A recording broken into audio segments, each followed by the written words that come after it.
सबैजनालाई नमस्कार छ। कम्पिटिटिभ एक्जाम्सहरुमा तपाईहरुको आईक्यू अथवा म्याथ तपाईहरुले एक्जाम्सहरुमा क्वेशन्सहरु फेस गर्नुपर्ने छ भने यो भिडियो तपाईहरुको लागि हो।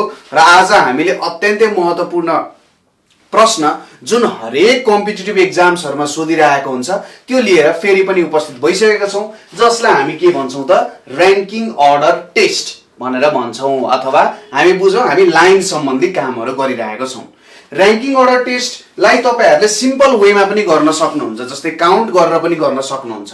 तर कम्पिटिटिभ एक्जाम्सहरुमा त्यसको लागि हामीसँग के छैन, समय छैन, किनभने अरु प्रश्न पनि हल गर्नुपर्ने छ हो। त्यसको लागि हामीले के चाहियो त ट्रिक्सहरु चाहियो, र यस्तो ट्रिक्सहरु चाहियो जुन धेरै भन्दा धेरै क्वेशन्सहरुमा हामीले एप्लाई गर्न सकौं। हाम्रो एउटा बानी के छ नि, हामीलाई के लाग्छ सबै कुराको ट्रिक्स छ भनेर हामी सोच्छौं, त्यस्तो होइन। हामीले के गर्नु पर्यो, धेरै भन्दा धेरै कुरालाई समराइज गर्न सक्ने ट्रिकहरु हामीले लिनुपर्ने हुन्छ। धेरै भन्दा थोरैले धेरै काम गर्नु पर्यो के, थोरै कुराले धेरै काम हो। त्यस्तै कुरा आज हामीले लिएर र्याङ्किङ अर्डरको बारेमा उपस्थित भइसकेका छौं। अब र्याङ्किङ अर्डर टेस्टमा तपाईहरुलाई सामान्य तरिकाले एउटा लाइन दिएको हुन्छ है। जस्तै कस्तो हुन्छ भने यहाँनेर एउटा लाइन हुन्छ, यो लाइनमा मान्छेको पोजिसन पत्ता लगाउनु पर्ने हुन्छ। कुन मान्छे कति पोजिसनमा छ, राइटबाट कति पोजिसनमा छ, लेफ्टबाट कति पोजिसनमा छ, मिडलमा कति जना छन्, दुई जना मान्छेको बीचमा कति जना मान्छेहरु छन्, यो लाइनमा जम्मा जम्मी कति जना मान्छेहरु छन्, यावत क्वेशनहरु तपाईहरुले फेस गर्नुपर्ने हुन्छ। अब यसको केही क्वेशन्स र यसको केही ट्रिक्सहरु लिएर म तपाईहरुमाझ उपस्थित भएको छु। यसको केही कुराहरु हामी हेरौं र राम्रोसँगले यसलाई बुझ्ने प्रयास गरौं है त। यसलाई राम्रोसँगले बुझ्ने प्रयास गरौं ताकि यस्तो क्वेशनहरु आउँदाखेरि हामीले अत्यन्तै सरल तरिकाले सल्भ गर्न सकौं। जस्तै हामीलाई यहाँनेर के दिएको छ त भन्दाखेरि सपोज गरौं यो एउटा लाइन छ। फर्स्ट केसमा जाउँ है त, म तपाईहरुलाई केसलाई क्वेशन अनुसार बुझाउँदै जान्छु। सपोज यो एउटा लाइन छ भन्ने बुझौं। यहाँ एउटा मान्छे छ, राम भन्ने मान्छे छ। अब यतापट्टि पोजिसन रामको यतापट्टि के हुन गयो, लेफ्ट हुन गयो, र रामको यतापट्टि के हुन गयो, राइट हुन गयो। मैले यसलाई लेफ्ट माने, यसलाई राइट माने। कहिलेकाहीँ यही लाइनलाई अप डाउन भनेर पनि लिन पर्ने हुन सक्छ। जस्तै कहिलेकाहीँ कस्तो केस आउँछ नि, यहाँ यस्तो लाइन हुन्छ भने टप पोजिसनमा अथवा फर्स्टमा चाहिँ यो मान्छे छ र लास्टमा चाहिँ यो मान्छे छ, यसरी पनि आउन सक्छ। तर यो क्वेशनहरु बिस्तारै क्वेशनहरु सल्भ गर्दै जाँदाखेरि यसलाई पनि हामी हेर्छौं। अहिले यो बुझौं, रामको यो सबैभन्दा लेफ्ट मोस्ट पोजिसन भयो लेफ्ट भनेको, र यतापट्टि राइट मोस्ट पोजिसनलाई मैले राइट लेखे। अब यहाँनेर हामीले के दिएको हुन्छ भने है त, हामीले यहाँनेर के दिएको हुन्छ भने रामको लेफ्टबाट पोजिसन मेजर गर्ने हो भने, रामको पोजिसन लेफ्टबाट मेजर गर्ने हो भने R1 पोजिसनमा छ है त, R1 पोजिसनमा छ। त्यसैगरी रामको पोजिसन राइटबाट मेजर गर्ने हो भने R2 मा छ है त। यहाँबाट तपाईहरुले मान्छे गन्दै जानुभयो, 1 2 3 4 5 6 गन्दै जाँदा राम R1 मा पर्छ, र राइट अन्तिमबाट अन्तिमै मानौं यहाँबाट मान्छे गन्दै जाँदा 1 2 3 4 गन्दै जाँदा रामको पोजिसन R2 छ। अब यो लाइनमा जम्मा जम्मी कति जना मान्छे छन् त भनेर निकाल्नु पर्यो भने टोटल पिपल भनेको यहाँनेर कति जना हुन जान्छ त, ल हेरौं त। यहाँनेर टोटल पिपल भनेको तपाईहरुको R1 प्लस R2 माइनस 1 हुन जान्छ। यहाँनेर -1 हामीले किन गरेको भने यहाँबाट गन्दै जाँदा रामलाई एकचोटी गनिन्छ, यताबाट गन्दै जाँदा पनि रामलाई एकचोटी गनिन्छ भने चाहिँ रामलाई दुई पटक गनियो, त्यही भएर -1 गरेर रामलाई एक पटक गनेको हो। त्यही भएर यहाँनेर -1 छ। ठीक छ, यो तरिकाले। जस्तै क्वेशनमा के सोधिन सक्छ, रामको पोजिसन लेफ्टबाट 10th छ र राइटबाट रामको पोजिसन 13th छ भनेर सोध्न सक्छ। यो लाइनमा कति जना मान्छे छन् भनेर निकाल्दा कति हुन्छ हेर्नुस् त, 10 प्लस 13 माइनस 1 गर्दाखेरि यहाँ 23 माइनस 1 भनेको 22। यदि तपाईले गन्दै जानुभयो भने निकाल्न सक्नुहुन्छ। जस्तै 1 2 3 4 5 6 7 8 9 10 10th पोजिसनमा भयो। 13th मा यो 1 2 3 4 5 6 7 8 9 10 11 12 13। अब यहाँ गन्नु त ल, 1 2 3 4 5 6 7 8 9 10 11 12 13 14 15 16 17 18 19 20 21 22। ठ्याक्कै 22 जना पुगेन, 22 जना पुग्छ हो। यसरी गनेर गरेको हो। तर यो एउटा फर्मुलाले यो सबै कुरालाई हामीले एकदम राम्रोसँगले बुझ्न सकिन्छ। सबैभन्दा सिम्पल केस हो र सबैभन्दा धेरै प्रयोगमा आउने केस हो, र यही फर्मुला अनुसार हामीले अरु कुराहरु पनि यहाँ गर्दै जान्छौं। त्यसैगरी नेक्स्ट केसमा जाउँ हामी। नेक्स्ट केसमा जाउँ। नेक्स्ट केस नम्बर 2 केसमा हामीले के दिएको छ नि यसो हेरेर बुझौँ है त, फिगरेटिभली यसलाई बुझ्ने प्रयास गरौँ। हाम्रो यसलाई मैले ल यहाँनिर मैले रामलाई नै राखेँ, यहाँ मैले रामलाई नै राखेँ है, यहाँनिर मैले रामलाई नै राखेँ। अब के भनेको छ भन्दाखेरि मानौ यो लाइनमा चाहिँ टी जना टोटल मान्छे छन्, यो लाइनमा टी जना टोटल मान्छे छन् है, एउटा कुरा भयो। त्यसपछि के भनेको छ, यदि मैले लेफ्टबाट यहाँ राखेँ, यहाँ मैले के राखेँ त राइट भनेर राखेँ। यदि मैले लेफ्टबाट मेजर गर्दाखेरि रामको पोजिसन R1 छ भने राइटबाट कति हुन्छ होला त, यहाँ राइटबाट कति हुन जान्छ होला भनेर मेजर गर्नु पर्यो नि कसरी गर्ने त भन्दा अहिलेको फर्मुला हाम्रो छ नि प्रयोग गर्न सकिने। के लेख्न सक्यो त यहाँनिर हेर्नुहोस् त, टी भनेको के हुन जान्छ R1 प्लस R2 माइनस 1 हुन जान्छ। अब हामीलाई थाहा छ R2 को भ्यालु निकाल्ने हो, R2 बराबर के हुने हो T माइनस R1 प्लस 1 हुन जान्छ। भनेपछि राइटबाट कतिौं पोजिसनमा छ भनेर निकाल्न सकिन्छ। त्यसै गरी तपाईहरुलाई R2 दिन सक्छ र R1 को भ्यालु सोध्न सक्छ। यो केसमा पनि कसरी गर्ने त, R1 लाई यहाँ राख्ने, अरुलाई उतापट्टि पुर्याउने, त्यहाँबाट तपाईहरुले लेफ्टको पोजिसन अथवा राइटबाट कुन पोजिसनमा छ भन्ने कुराहरु सजिलै मेजर गर्न सक्नुहुन्छ। जस्तै जमाजमी लाइनमा 20 जना मान्छेहरु छन्, जमाजमी लाइनमा यहाँ 20 जना मान्छेहरु छन्। राम चाहिँ लेफ्टबाट 10औं पोजिसनमा छ भने राइटबाट कतिऔं पोजिसनमा छ त भन्दाखेरि 11औं पोजिसनमा हुन्छ। सिम्पली मेजर गर्न सकिहाल्नुहुन्छ। कसरी हुन्छ भन्दा राम चाहिँ यहाँ कति हुन्छ त यति छ भने यहाँबाट 11औं पोजिसनमा हुन्छ। यसो तपाईहरुले चेक गर्नु होला। जस्तै यहाँनेरि 1 2 3 4 5 6 7 8 9 10 10औं पोजिसनमा छ भनेपछि अब 10 मा छ भने यहाँनेरिबाट मेजर गर्नु पर्यो। 1 2 3 4 5 6 7 8 9 10 यहाँ 11 12 13 14 15 16 17 18 19 20 यहाँनेरि 20 भयो भनेपछि यहाँबाट गर्दै जानु 1 2 3 4 5 6 7 8 9 10 11 11औं पोजिसनमा भयो कि भएन, 11th पोजिसनमा हुन्छ। हो यसरी तपाईहरुले निकाल्न सक्नुहुन्छ। यो वेमा तपाईहरुले बुझ्नु पर्यो, बुझेर काम गर्नु पर्यो है त। यसरी गनेर पनि तपाईहरुलाई आउनु पर्यो र फर्मुला किन प्रयोग भइरहेको छ यहाँ, यही फर्मुला किन लागू भयो यो कुरा पनि तपाईहरुलाई आउनु पर्यो। त्यसैगरी नेक्स्ट क्वेशनमा जाउँ अथवा नेक्स्ट हाम्रो केसमा जाउँ। नेक्स्ट केसमा के छ भन्दाखेरि हेर्नुस् है त, नेक्स्ट केस अलिकति जटिल हुन सक्छ। हेर्नुस् यहाँ एउटा लाइन छ है, यहाँ एउटा लाइन छ, मानौ यो एउटा लाइन भयो हाम्रो। अब यसलाई मैले लेफ्टलाई L लेखे है त, यो हाम्रो लेफ्ट मोस्ट पोजिसन भयो, यो हाम्रो के भयो त राइट मोस्ट पोजिसन भयो। ठीक छ, यो राइट मोस्ट पोजिसन भयो।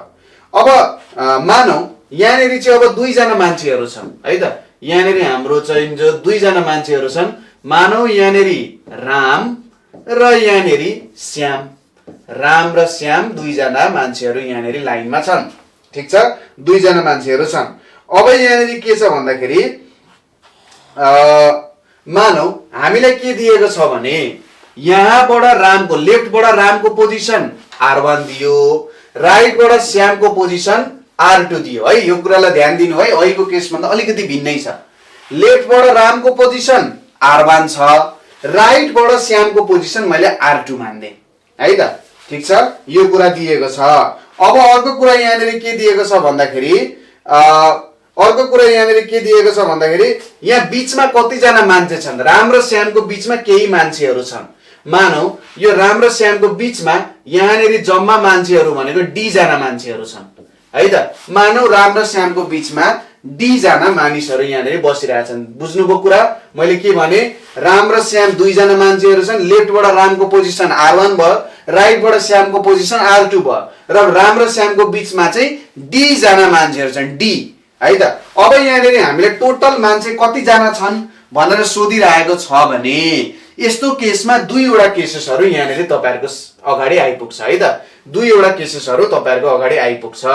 पहिलो केस भनेको non overlapping case, non overlapping case है त, नन ओभरल्यापिङ केस।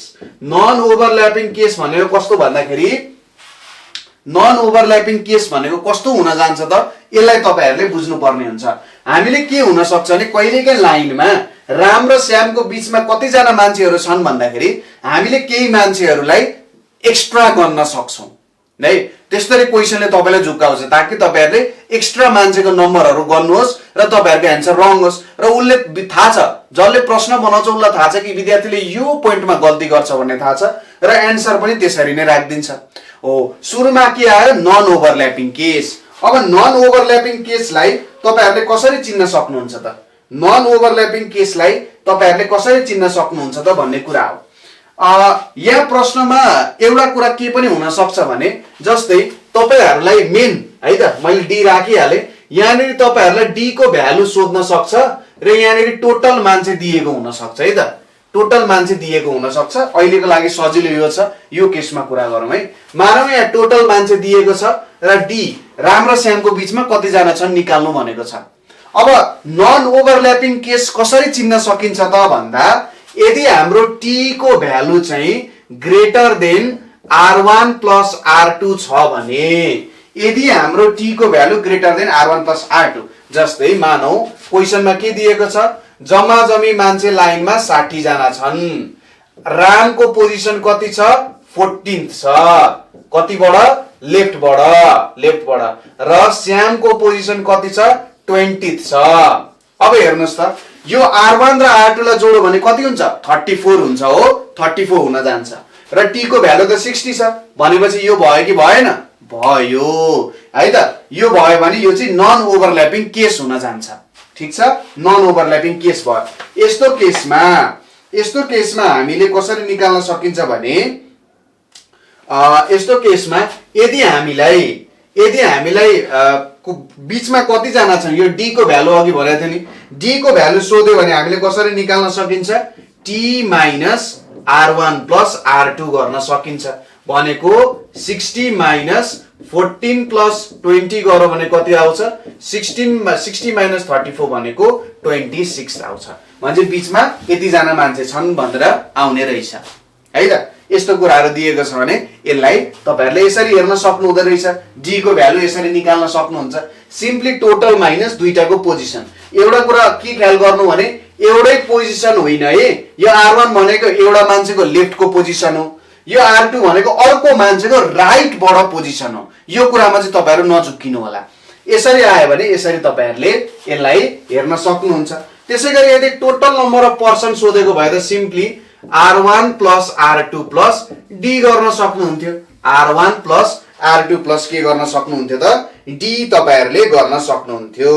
है त यसरी तपाईहरुले यो हाम्रो non overlapping case not overlapping अथवा नन ओभरल्यापिङ केस गर्न सक्नुहुन्छ त्यसैगरी ओभरल्यापिङ केस अब जाउँ है एकदमै खतरनाक हुन जान्छ धेरै विद्यार्थीले ओभरल्यापिङ केस बिगारी राख्नुहुन्छ अब तपाईहरुले बुझिसक्नुभयो ल मानौ यो लाइन छ अहिले जस्तो यहाँनेरि राम र यहाँनेरि श्याम भनेर राखौं यतापट्टि लेफ्ट मोस्ट पोजिसन भयो यतापट्टि राइट मोस्ट पोजिसन भयो त्यसैले नै रामको पोजिसन यहाँबाट r1 छ र यताबाट श्यामको पोजिसन r2 छ राइटबाट मानौ टोटल पिपल t जना छन् अब ओभरल्यापिङ केस कुन बेला हुन्छ ओभरल्यापिङ केस कुन बेला हुन जान्छ त भन्दाखेरि यदि t को भ्यालु चाहिँ less than r1 plus r2 भयो भने त्यो बेलामा के हुन जान्छ ओभरल्यापिङ केस हुन्छ मानौ टोटल मान्छे 40 जना छन् राइटबाट रामको पोजिसन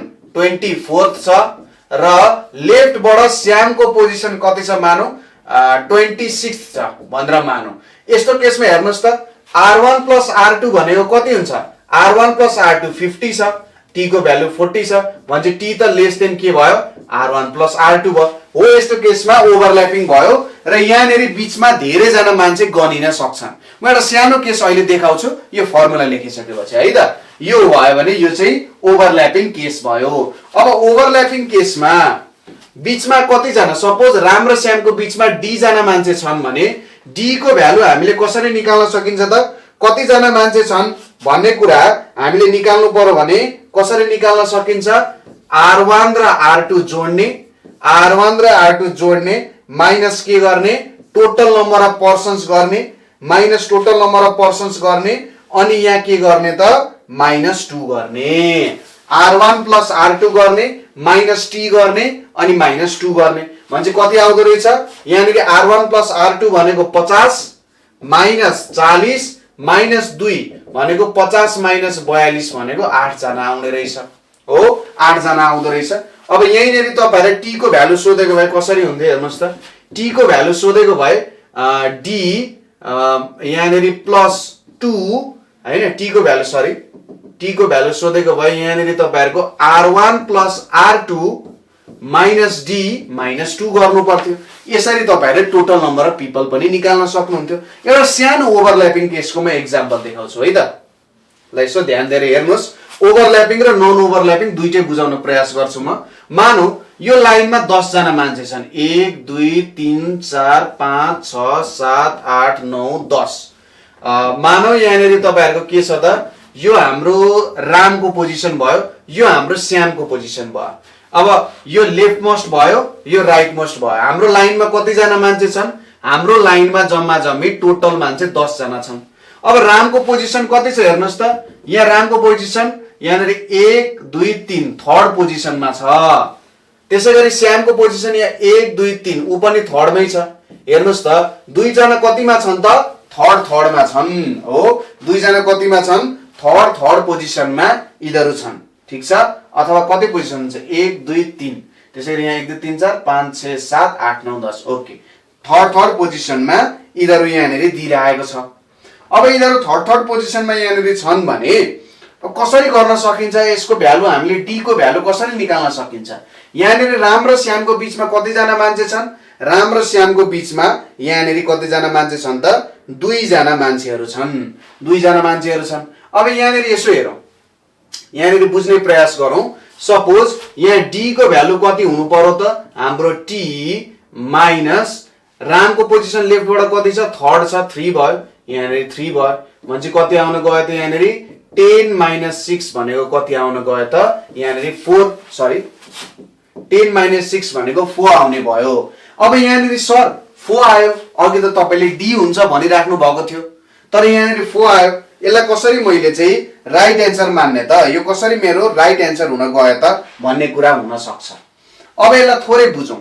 यहाँनेरि हामीले यो 4 जुन गनिरहेका छौं यो 4 जुन गनिरहेका छौं यहाँनेरि हाम्रो के भयो त भन्दा यो एउटा 3 जना मान्छे गन्यौ यो एउटा 3 जना मान्छे हामीले गन्यौ। अब बाँकी हामीले के गर्नु पर्ने छ -2 अझै गर्न बाँकी छ।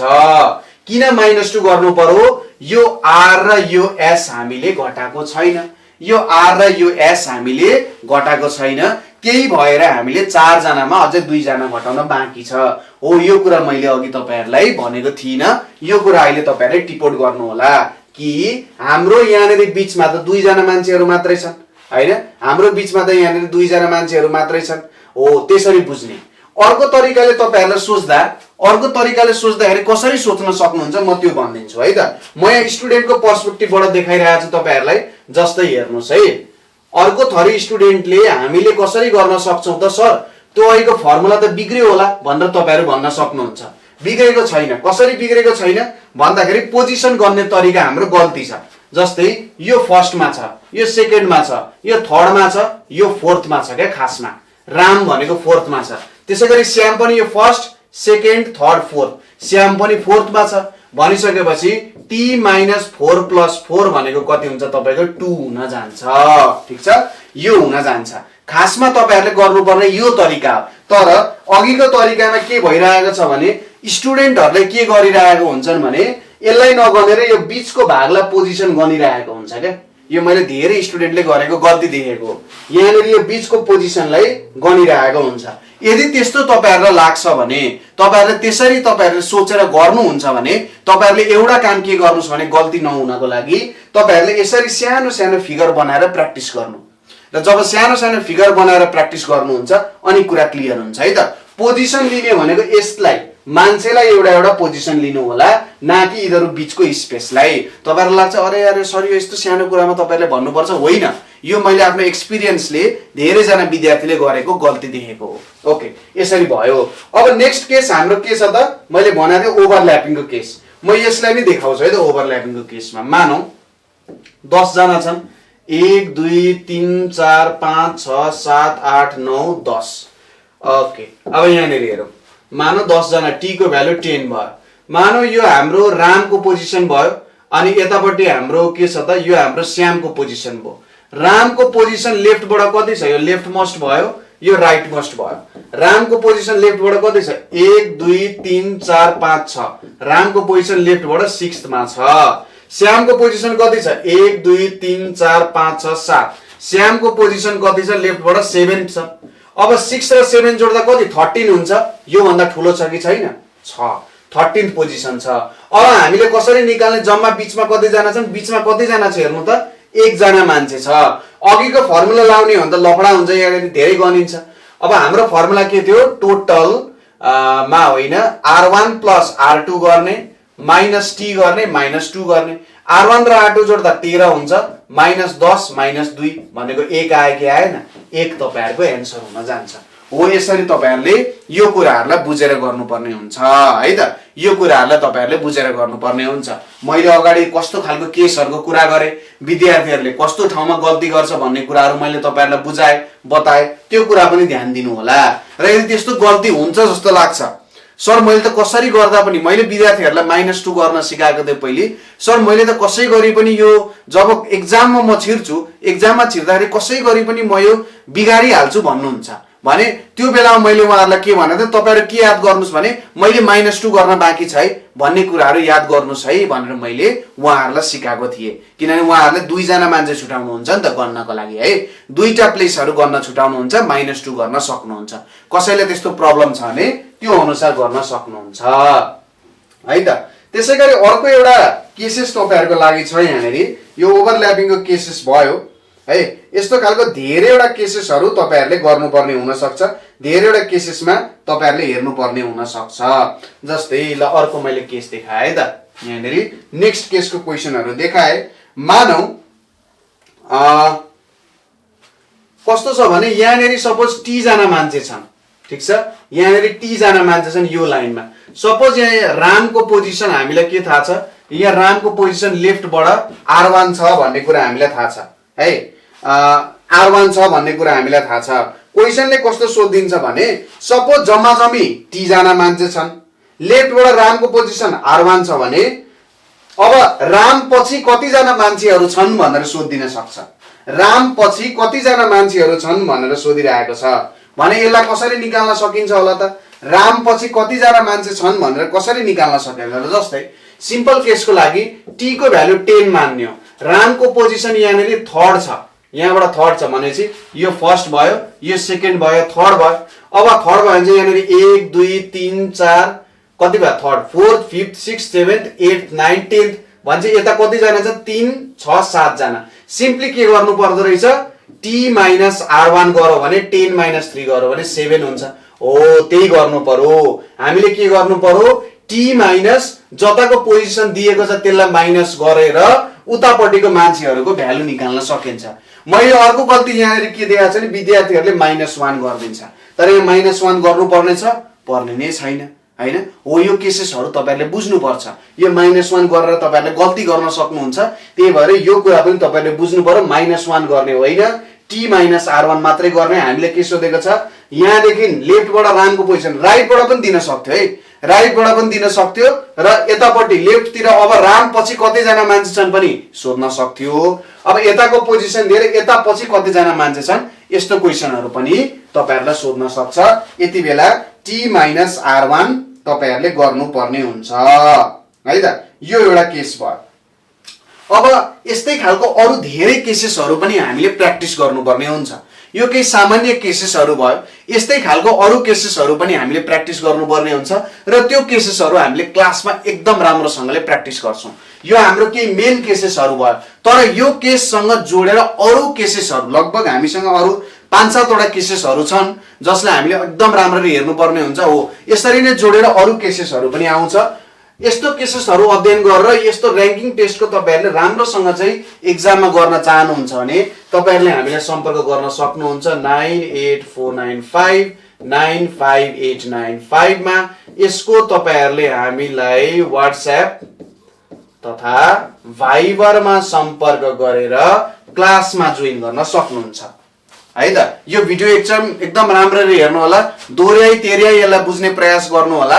अर्को भिडियोमा यस्तै इम्पोर्टेन्ट टपिक लिएर हामी फेरि पनि उपस्थित हुनेछौँ। हेर्दै गर्नु होला र म्याथको क्लासेस जोइन गर्नु छ भने यो नम्बरमा सम्पर्क गर्नु होला र हाम्रो च्यानललाई सब्स्क्राइब गर्नु होला र अरू विद्यार्थीहरू माझ पनि शेयर गर्नु होला। हस्त, नमस्ते।